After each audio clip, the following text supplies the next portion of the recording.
Why did my brother, who barely spoke to me all year, hand me his cigarettes at dinner? Why did the note inside save my life? And what was about to happen inside our family home?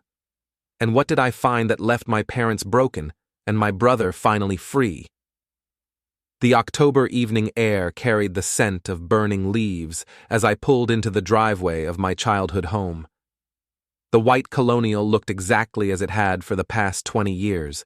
Perfectly manicured lawn, seasonal decorations arranged with mathematical precision, and warm light spilling from the dining room windows.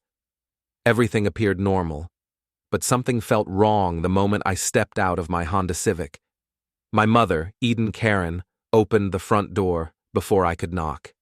At 54, she still commanded attention with her carefully styled auburn hair and the kind of smile that could disarm city council members and PTA opponents alike. She'd built her reputation as the town's most effective community organizer, the woman who could rally volunteers for any cause and somehow make everyone feel grateful for the privilege of helping. "Noah, sweetheart, you're right on time," she said, her voice carrying that particular warmth she reserved for public moments. Even here, in our family home, everything felt like a performance. "Your father's been looking forward to this dinner all week." I followed her through the familiar hallway, past the family photos that documented our lives in carefully curated moments. There was Ben at his high school graduation, me receiving my insurance investigator certification, our parents at various community events. What the photos didn't show were the tense silences, the subtle manipulations, or the way conversations could turn into interrogations without warning. The dining room table was set with our good china, the kind Mom only brought out for special occasions or when she wanted to make a point. My father, Kerrin, stood near the window, adjusting his tie, even though he'd been home from the auto shop for hours. At 58, he still had the broad shoulders and firm handshake that made customers trust him with their car repairs and their money. "There's my successful son," he said, crossing the room to grip my hand just a little too firmly. "How's the insurance business treating you?" "Good, Dad. Steady work." I kept my answer brief, having learned years ago that details could be weaponized later. My younger brother Ben sat at the far end of the table, picking at his napkin. At 24, he still lived at home, supposedly saving money while he figured out his next move. Ben had always been the sensitive one, the artist who preferred sketching to sports, books to parties. Our parents tolerated his differences but never celebrated them. What struck me as odd was how nervous he looked. Ben's dark hair fell across his forehead as he avoided eye contact, and his leg bounced under the table in a rhythm I recognized from our childhood.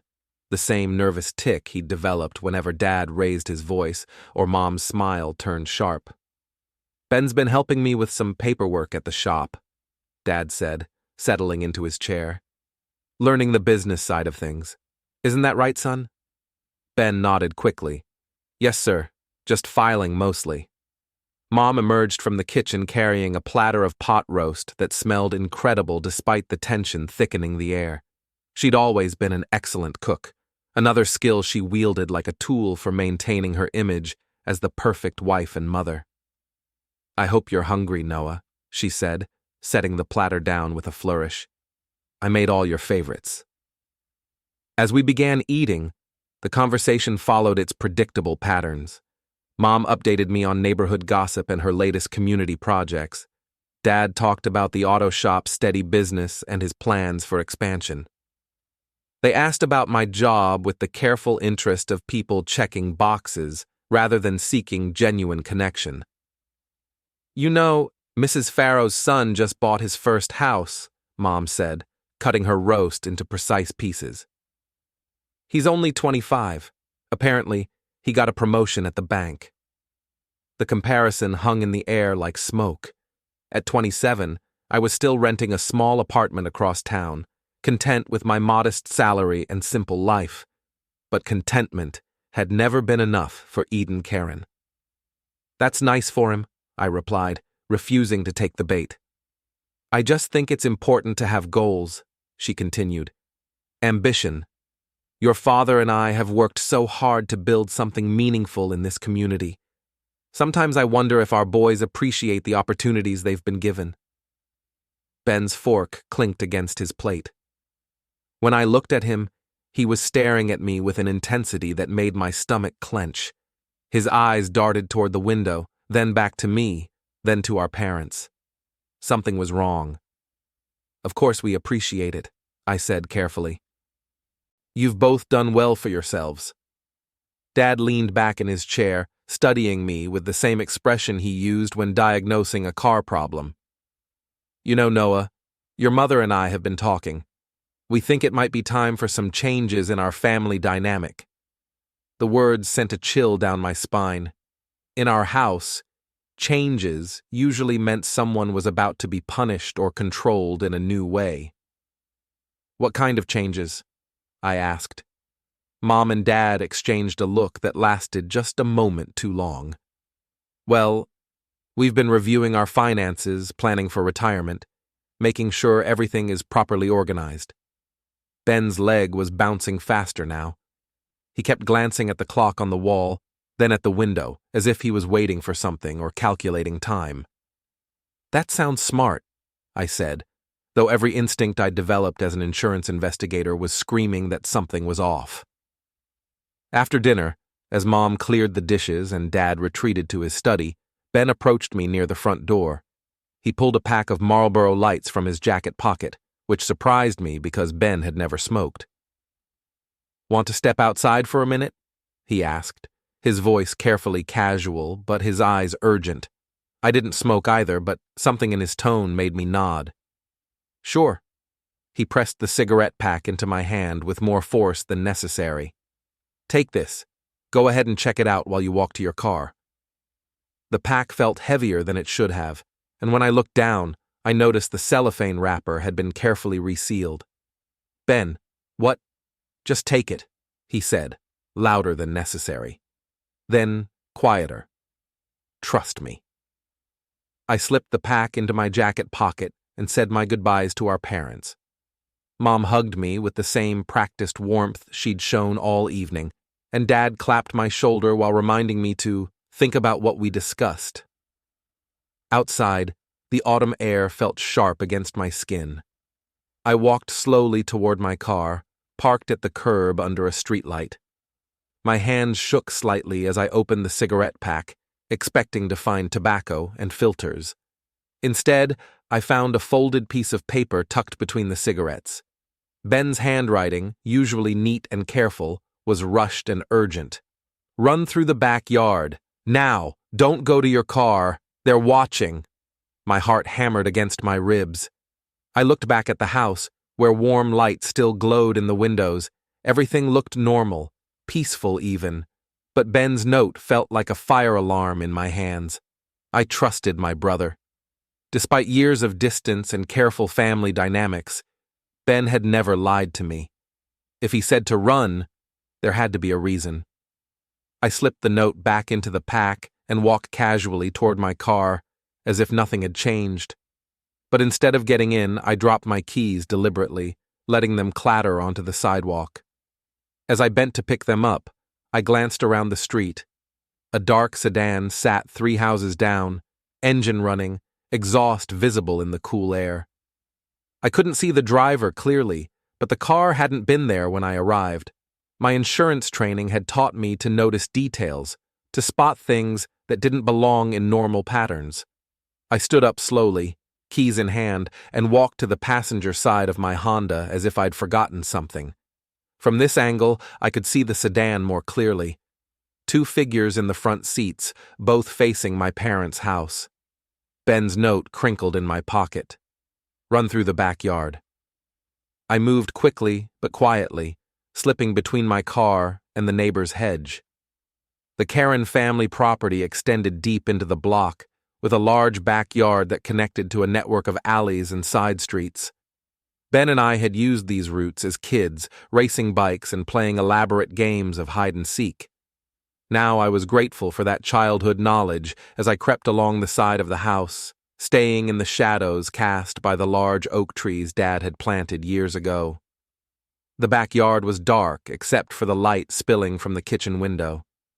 I made it to the old woodshed without incident, a small structure Dad had built to store lawn equipment and seasonal decorations. The shed sat at the far corner of the property, hidden behind a row of evergreen trees. I slipped inside and immediately felt safer in the familiar darkness. Through a gap in the wooden slats, I had a clear view of the back of the house. I settled in to wait, though I wasn't sure what I was waiting for. I didn't have to wait long. About 10 minutes after I'd hidden myself, the back door opened and Dad stepped out onto the patio.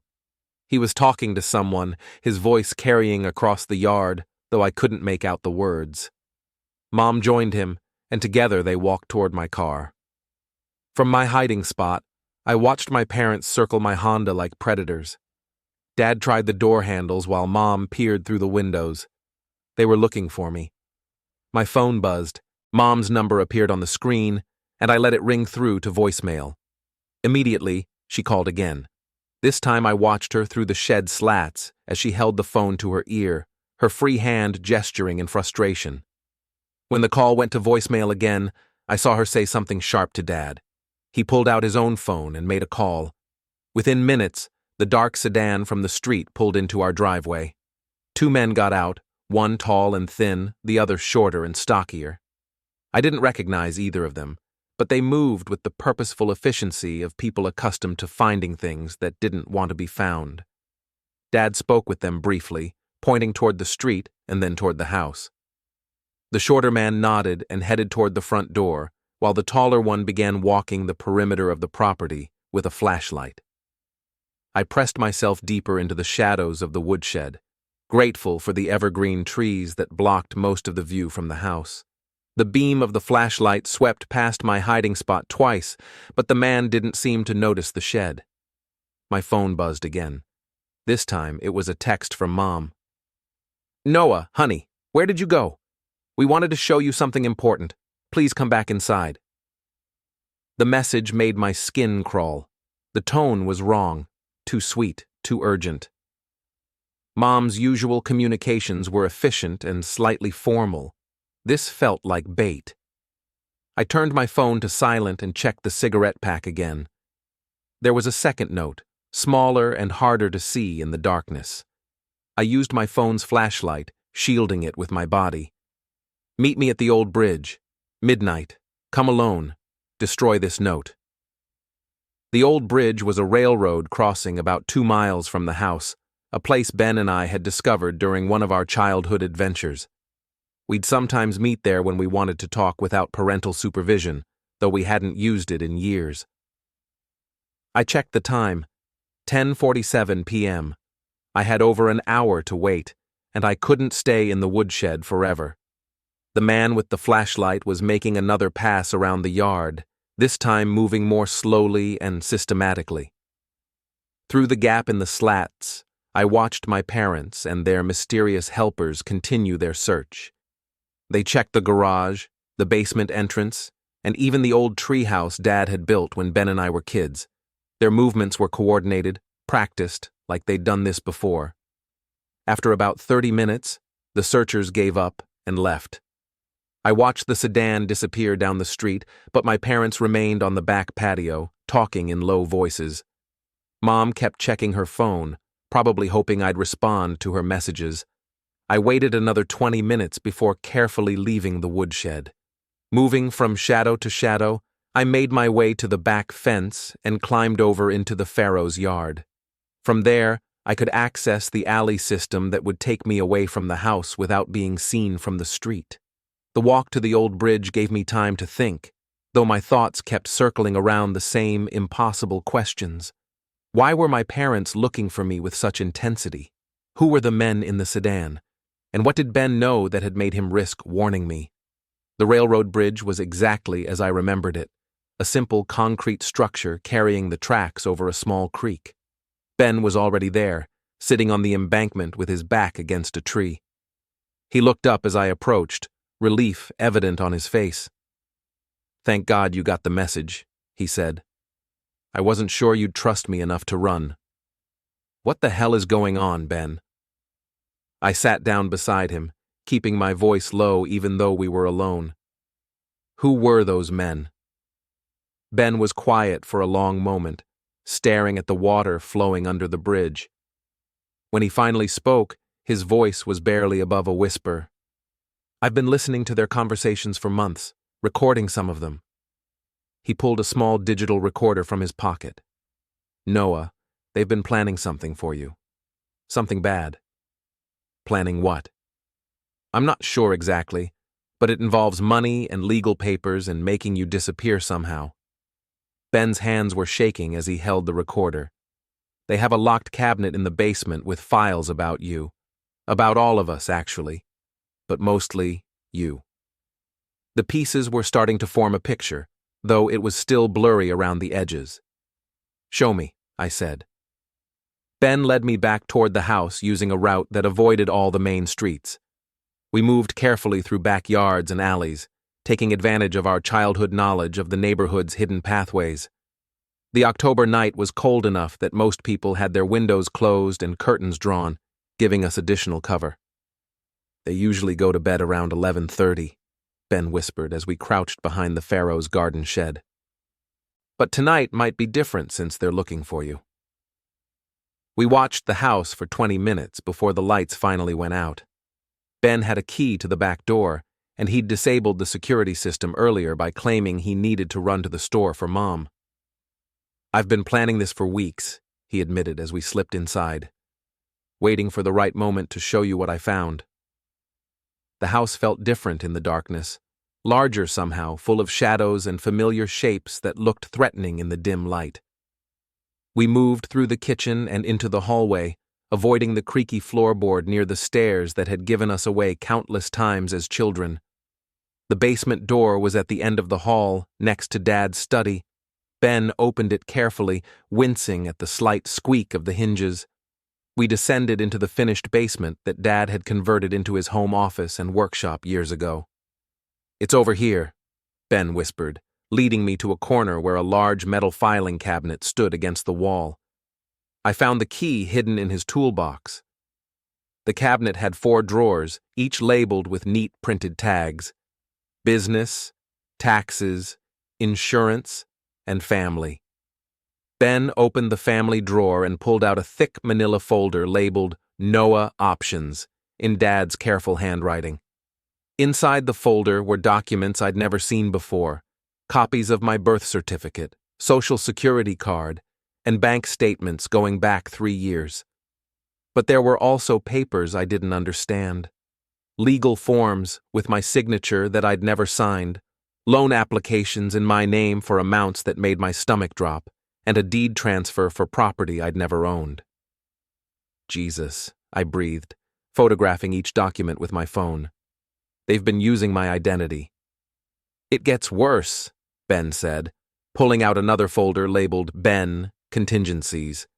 His folder contained similar documents, though fewer of them. I think you're the primary target, but they have backup plans for me, too. At the bottom of my folder was a handwritten note in Mom's distinctive script. Timeline: Thanksgiving dinner announcement, January 1st implementation, February relocation if necessary. Relocation? I stared at the note, trying to make sense of the clinical language. Ben, what do they think they're doing? I think they're planning to take everything, he said. Your money, your credit, maybe even your freedom. And they're going to make it look legal. I photographed everything, making sure to capture the folder labels and Dad's filing system. This was evidence of something criminal, though I wasn't sure exactly what charges would apply. There's more, Ben said, closing the filing cabinet and leading me to Dad's desk. I found these in his computer. He turned on the desktop computer, which fortunately wasn't password protected. In a folder labeled Family Business, we found spreadsheets tracking my financial information, including accounts I'd forgotten about and investments I'd made years ago. But the most disturbing document was a timeline titled Noah Transition Plan. According to the spreadsheet, my parents had been systematically gathering information about my finances for over 2 years. They'd applied for credit cards in my name, opened bank accounts, and even purchased property using forged documents.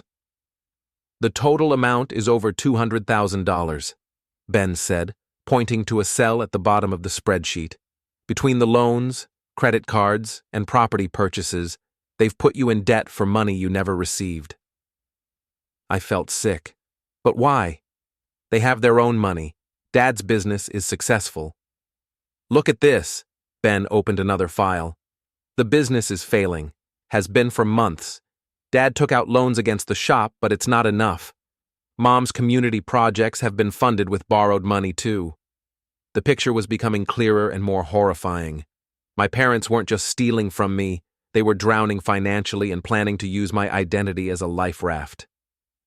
The timeline says, Thanksgiving announcement, I said, studying Mom's note again. What do you think that means? I overheard them talking about it last week, Ben said.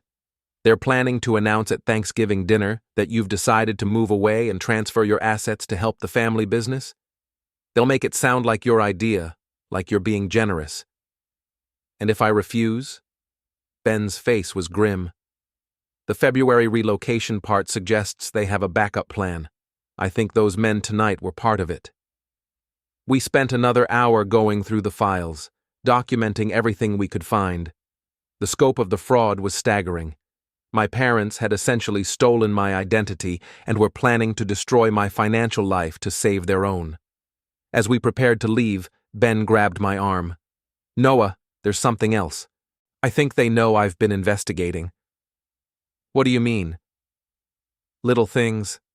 Questions about what I've been doing, where I've been going. Mom searched my room last week while I was out. They're getting suspicious. I looked at my younger brother. Really looked at him, and saw the fear he'd been carrying. Ben had been living with this knowledge for months, probably terrified and unsure who to trust.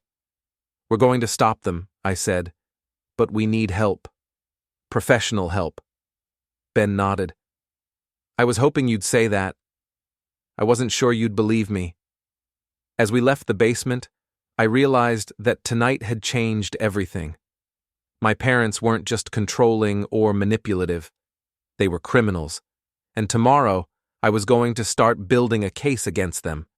The next morning, I called in sick to work and drove to the office of Carla Munoz, an attorney I'd known since high school. Carla had built a successful practice handling white-collar crime and family law, and I trusted her to understand the complexity of what I'd discovered. Her office was in a converted Victorian house downtown, decorated with warm colors and comfortable furniture that made clients feel at ease. Carla herself was a petite woman with sharp eyes and an impressive reputation for taking on cases other lawyers wouldn't touch. Noah Kerrin, she said, standing up from behind her desk as I entered. It's been too long, though I have a feeling this isn't a social call. I'd prepared a summary of the situation during my sleepless night, organizing the facts in the logical sequence I'd learned from my insurance work. Carla listened without interruption as I laid out the evidence, occasionally taking notes or asking for clarification. This is identity theft, fraud, and potentially conspiracy, she said when I finished. The amounts involved make it a federal case. But Noah, going after your own parents is going to be complicated in ways you might not expect. What do you mean? Juries have trouble believing that parents would systematically destroy their child's financial life. Your parents have good reputations in the community. They'll have character witnesses, community support, and sympathy that you won't have. I'd expected this. So, what do? We build an airtight case, document everything, get independent verification of the fraud, and we need more evidence than what you've shown me so far. Carla outlined a strategy that would take several weeks to implement. We needed bank records, handwriting analysis of the forged signatures, and testimony from people who could verify that I'd never applied for the loans or purchased the property. There's something else, I said. I think they're planning to accelerate their timeline because they suspect my brother is onto them. Then we need to move fast. But Noah, you have to understand, once we start this process, there's no going back. Your relationship with your parents will be over permanently. I thought about Ben, still living in that house, still in danger. I thought about the $200,000 in debt they'd created in my name, and the timeline that suggested worse things to come. They ended the relationship when they decided to destroy my life, I said. Let's do it. Over the next week, I worked with Carla to gather evidence while maintaining the appearance of normalcy. I requested my credit reports and found accounts I'd never opened. I pulled bank records and discovered transfers I'd never authorized. I even found that my parents had listed me as a co-signer on their business loans, using a signature I'd never provided. The hardest part was staying away from my family while we built the case. Mom called several times, her messages growing more concerned and then more insistent. Dad left voicemails about family obligations and the importance of staying connected. Ben and I communicated through a secure messaging app, coordinating our evidence gathering while he remained in the house. He was able to photograph additional documents and even record some conversations between our parents. "They're definitely suspicious," he texted one evening. "Mom went through my room again, and Dad asked me directly if I'd been talking to you." "What did you tell them?" "That I hadn't heard from you since dinner, which is technically true since we've only been texting." The breakthrough came when Carla hired a private investigator to verify the property purchases. The investigator, a former FBI agent named Detective Morrison, discovered that my parents had bought 3 rental properties using my credit and forged documents. "The properties are all rented out," Morrison reported. "Your parents have been collecting rent money for over a year. The total income is approximately $4,000 per month." This added a new dimension to the case. Not only had they stolen my identity, but they were profiting from it on an ongoing basis. "We have enough for criminal charges," Carla told me during a meeting in her office. "But I want to give you one more chance to consider the civil approach. We could demand restitution and avoid sending your parents to prison." I'd been wrestling with this decision for days. The evidence was clear, the case was strong, but the defendants were my parents. Despite everything they'd done, the thought of seeing them in handcuffs made me feel sick. "What would happen in the civil case?" I asked. "They'd have to return all the money, transfer the properties back to you, and probably pay additional damages, but they wouldn't face jail time, and the case would be sealed." "And if they refuse?" "Then we go criminal anyway, but from a weaker position." That night, I called Ben and explained the options. His response was immediate and definitive. "Criminal case," he said. "Noah, you don't understand how bad this has gotten. They're talking about involving you in the business loans whether you agree or not. And they've been discussing me too.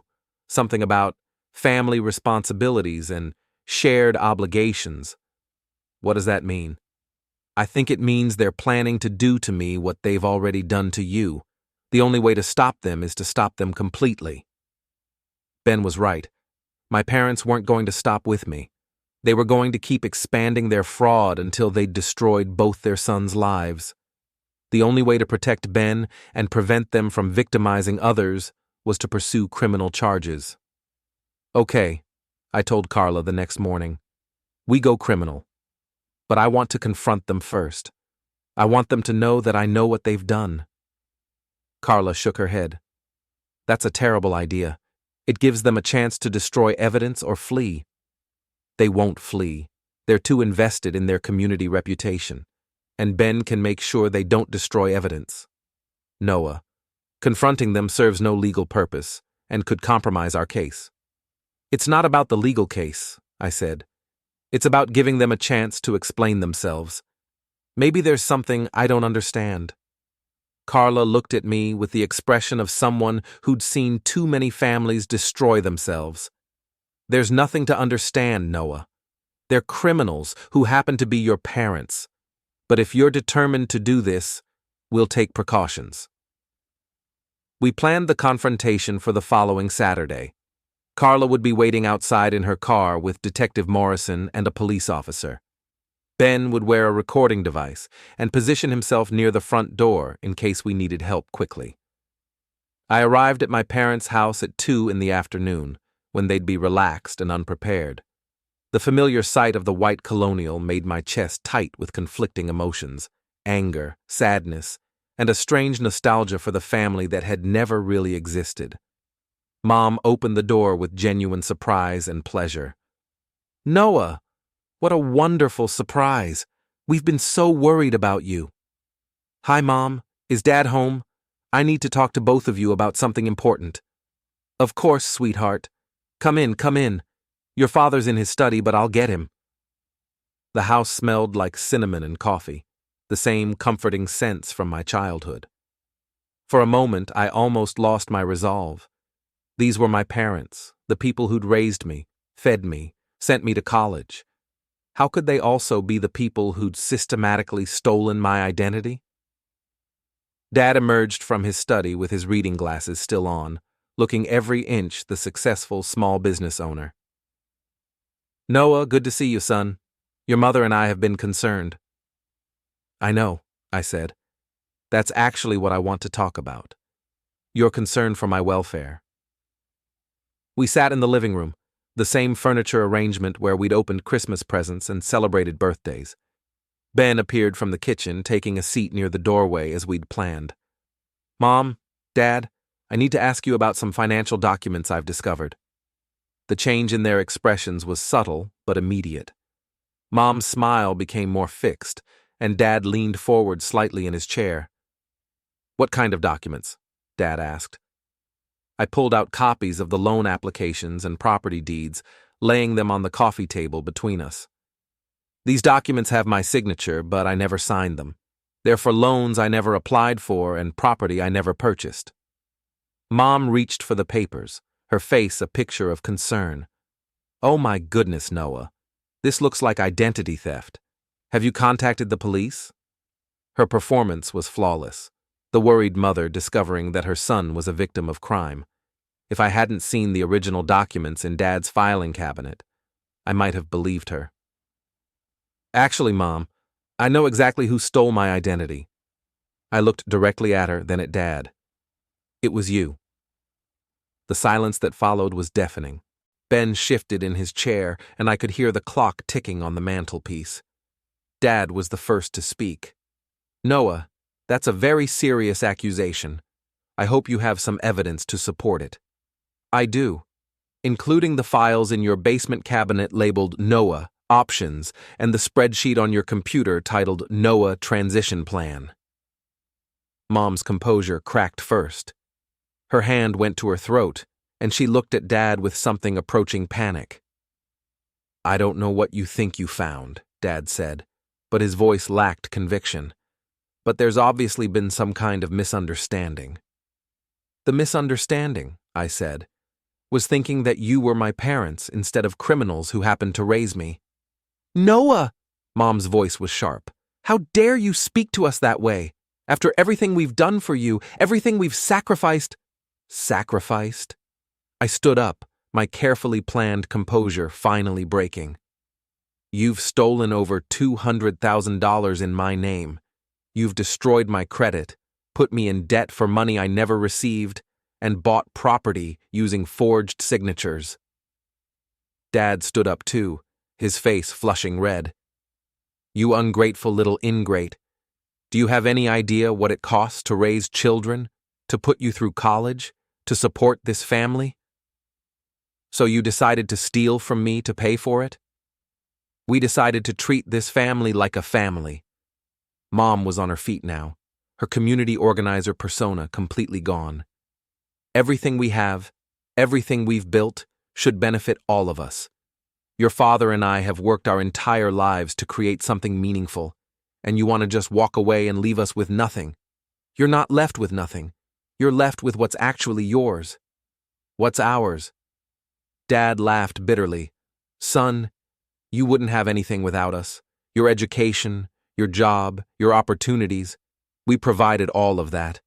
Taking back some of what we invested isn't stealing, it's collecting on a debt." I stared at my father, finally understanding the twisted logic that had justified their actions. In their minds, they weren't criminals. They were parents collecting what their children owed them. "That's not how the law works, Dad." "The law?" Mom's voice was getting higher. "You're going to threaten us with the law? We're your parents. You're thieves who happen to be my parents. Dad took a step toward me, his hands clenched tight. You selfish brat. You think you can come into our house and intimidate us?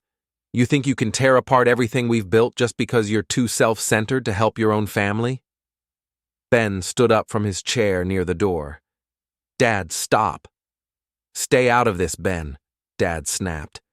This is between me and your ungrateful brother.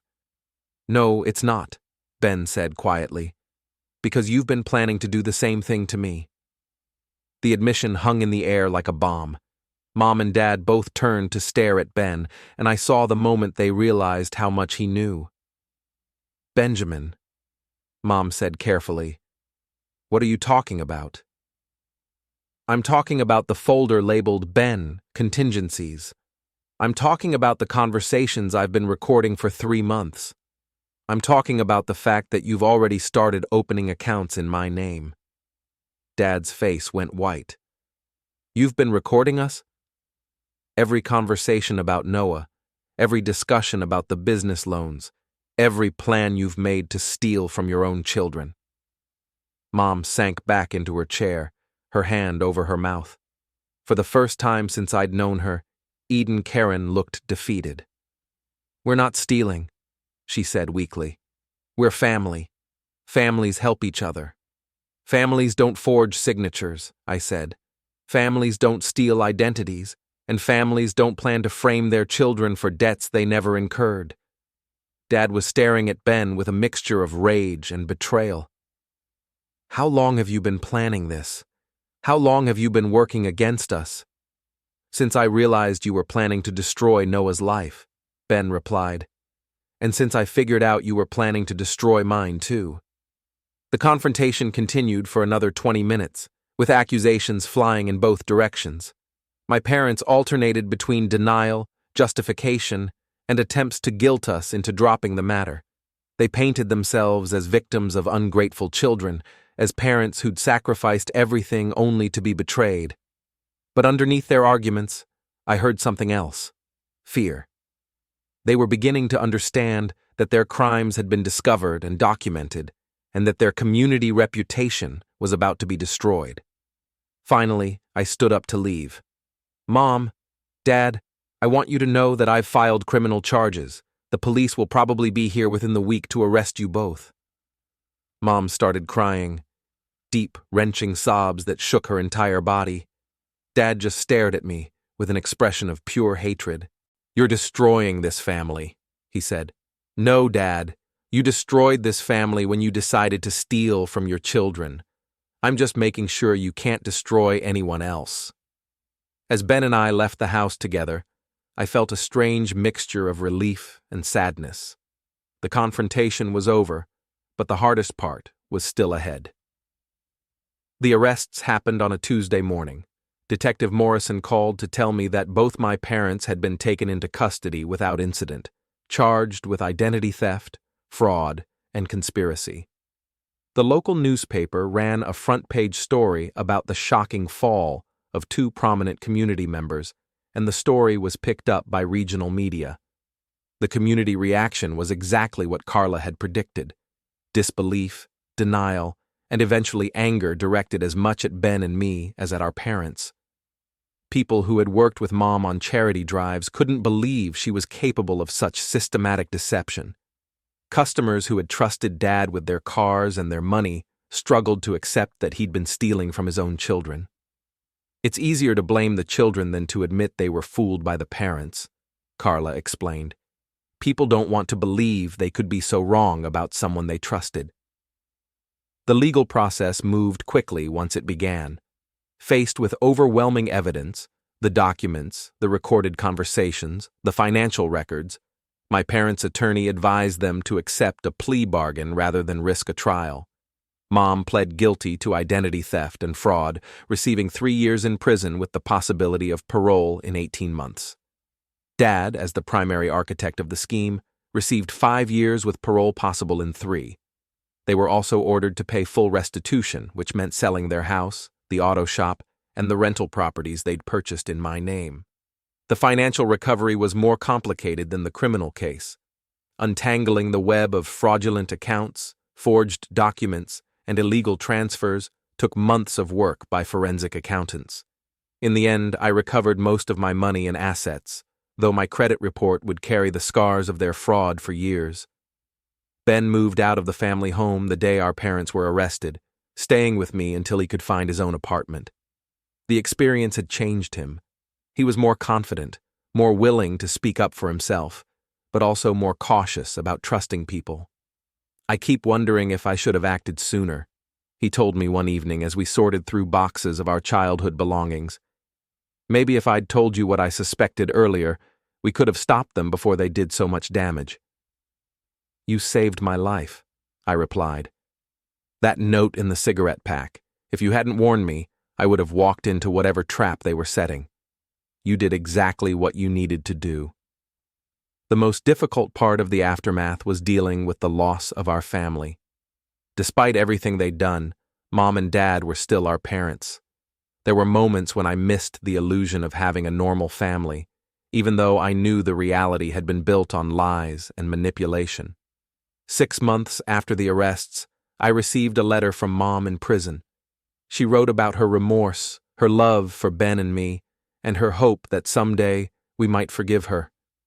She claimed that everything they'd done had been motivated by love and desperation, not greed or malice. I never replied to the letter. Ben and I built a new relationship based on honesty and mutual support rather than shared trauma. He enrolled in art school using money from his share of the restitution, and I used mine to buy a small house and start an emergency fund that no one else could access. A year later, I ran into Mrs. Farrow at the grocery store. She'd been one of Mom's closest friends and had testified as a character witness during the sentencing hearing. "Noah," she said, her voice cold and formal, "I hope you're satisfied with what you've done to your parents." "Mrs. Farrow," I replied calmly, "I didn't do anything to my parents. I simply stopped them from continuing to steal from me. They were good people who made mistakes.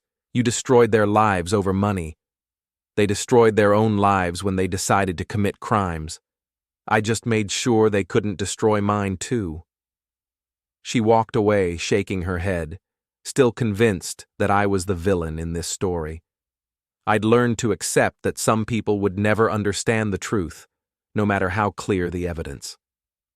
2 years after the confrontation, Ben graduated from art school and landed a job with a graphic design firm in the city. He was happy, successful, and free from the toxic dynamics that had defined our childhood. "Do you ever regret it?" he asked me during a visit to his new apartment. "Going after them, I mean, sending them to prison."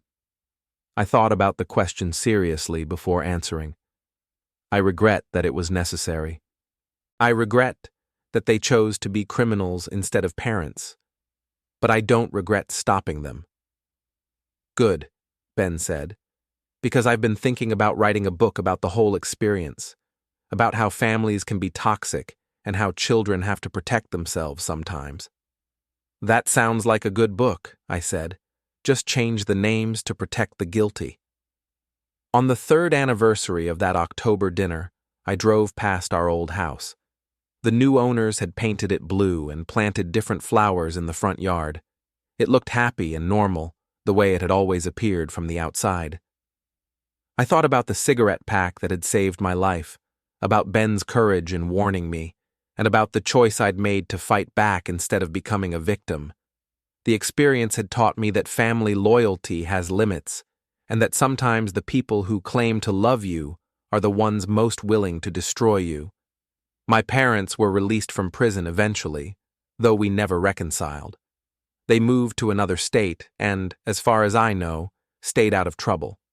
Ben and I built successful, independent lives, free from their manipulation and control. The last time I thought about them was at Ben's wedding, 5 years after the arrests. As I watched him exchange vows with a woman who genuinely loved and respected him, I realized that we'd both escaped the toxic legacy they'd tried to pass down to us. Sometimes the greatest act of love is refusing to be destroyed by the people who claim to love you. Sometimes family loyalty means protecting yourself from your family. And sometimes the only way to save your life is to run through the backyard when your brother hands you a cigarette pack with a warning inside.